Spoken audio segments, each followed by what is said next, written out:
this is a great sounding pedal. G'day, you rotten lot. Thank you very much for showing up today, clicking on the thumbnail, spending some time with us. This is the MXR Sugar Drive. It's tiny, like super tiny. I've got a polytune just off screen over this side. And this is actually the same height as the Polytune 2 Mini, but it's a lot skinnier that way. It's tiny. It's absolutely tiny. Today I'm going into the Maton behind me there, into that bottom channel, with just the bass, treble, volume, bass, and treble. That's it. So it's just single-ended amp.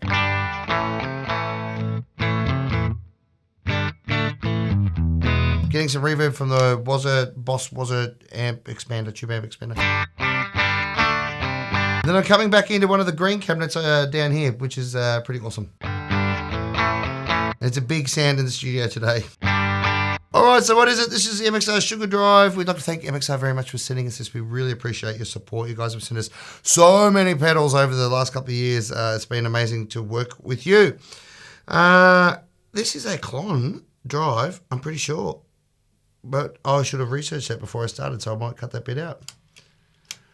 So anyway, clean. That's me. Very simple. Turned on with everything at 12 o'clock.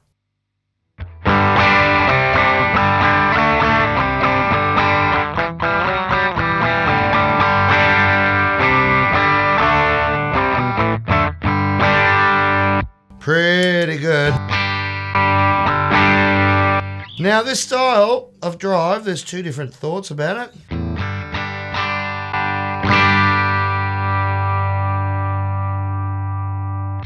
The first school of thought is you can turn the drive all the way down and the volume all the way up and drive the front of your amp.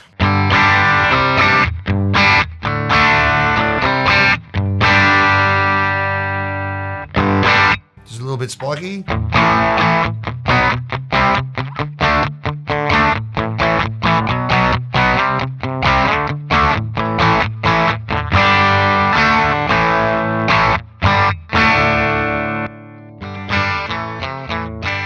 So of course, it goes along with that is a large volume jump.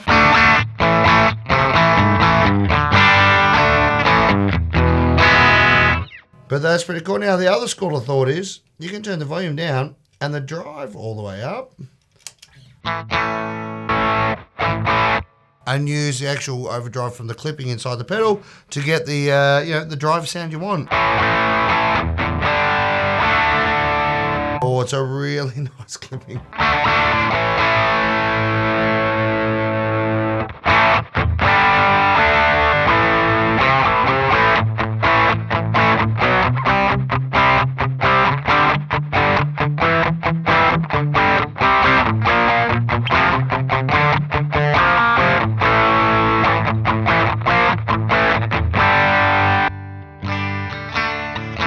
So it's turning this really old single-ended valve amp into a bit of a beast, really.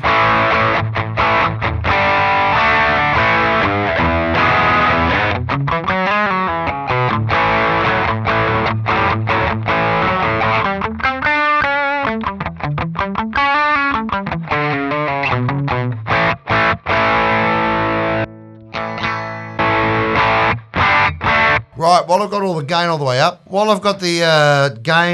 it's a good time probably to show you through the tone pots, to show you one extreme to the other.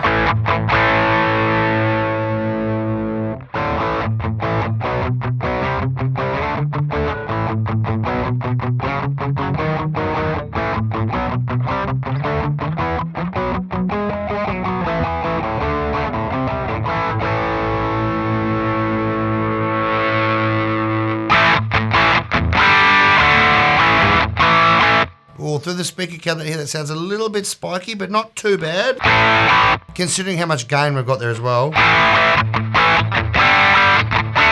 I back the gain off, the spikiness will come out of that top end.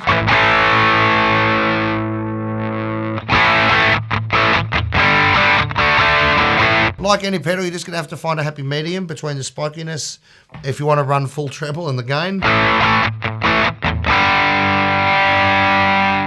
So you can hear how much the gain, amount of gain it has affects how much high frequencies come through.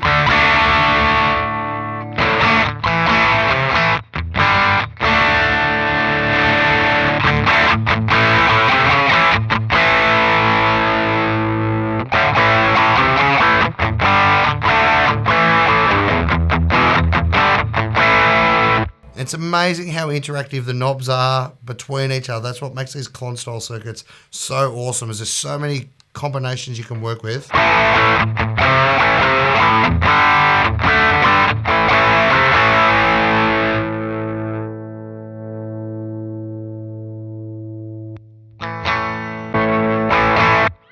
right, I've got everything back at 12 o'clock. I'm going to turn the amp right up now into its, until it starts to break up by itself naturally. So this is going to be really loud. All right, I have, through the magic of editing, turned the amp up to about 8. So it's breaking up by itself now. It sounds like this.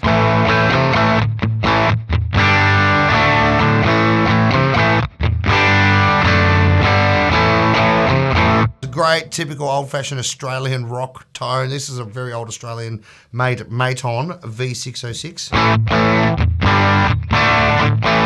It's actually got weird tubes in it. I can't remember exactly what they are, but they were actually designed for TVs, the tubes. So I'm actually running a TV amp. All right, let's stand on this bad boy. I'll put everything at 12 o'clock.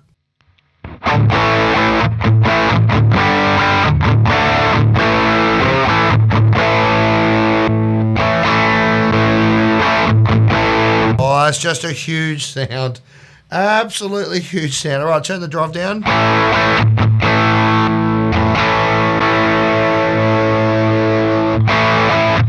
And the volume right up.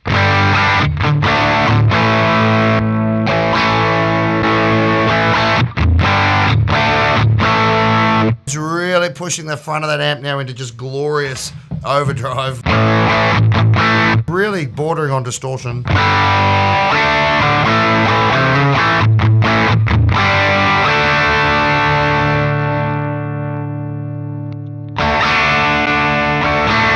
All right, so now I've got it so the volume's not pushing the front of the amp at all. Now I'm going to turn the gain up and see what happens.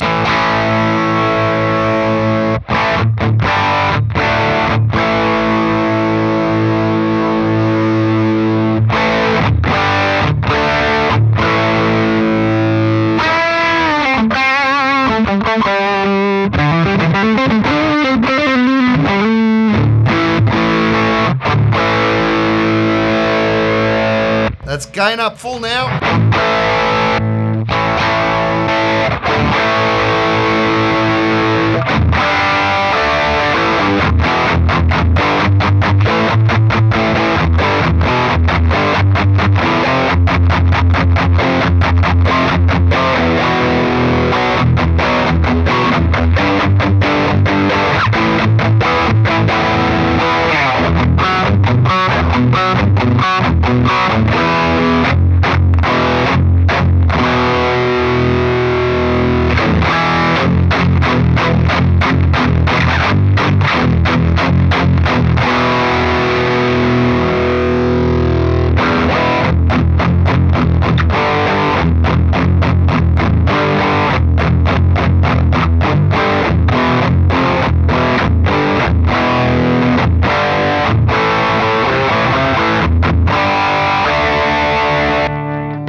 That is just the biggest sound. It is such a big sound. There's a tiny amount of hiss there, which for the amount of gain I've got going on at the moment and the massive volume is more than acceptable. Now, I don't want to kill this amp. It's more than sort of, well, 66. What does that make it? 33. So it's well over 50 years old. But I'm just going to turn up the volume a little bit and just see how much more gain I can squeeze out of the front end of the amp. Fingers crossed nothing goes up in smoke.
there you go. That is the MXR Sugar Drive. It's a tiny little pedal, and it's blue, and it's a little bit sparkly. It's awesome. It's also got a switch on the side so that you have buffered mode or true bypass mode. You can see the little light on there shining on my fingernail, showing you that the buffer is on. I always have the buffers on. If you've got a whole pedal board full of true bypass pedals, your signal is just not going to get through. You need a buffer in there somewhere. It's absolutely essential. Especially with modern guitars, modern pickups, and modern amps, modern audio interfaces, modern mixing desks, modelers. It's absolutely vitally important you have a buffer, and you can't change my mind on that because it's just correct. So I've got the buffer on. This is awesome. You need to get a little tiny screwdriver in there and poke it in it and hit the little switch to turn it off. Besides that, it's a really simple pedal. It's a great sounding pedal. I'm 99.736% sure that it's based on a klon by the sound of it. So thank you for tuning in. Thank you to MXR for sending us this. Give it a thumbs up, like, subscribe, leave a comment. Let us know how you run yours. Do you do the volume up and the gain down, or the volume down and the gain up? I'm really interested to know how everybody runs it. I think it's a really cool pedal, and I think these are really cheap too. I think they're under $100. I think they're about $170 here in Australia, which is under $100 in like America, and well under £100 in England and that sort of stuff. So thank you for tuning in. Thumbs up, like, subscribe, leave a comment. Anything like that really helps. See you in the next video. Bye.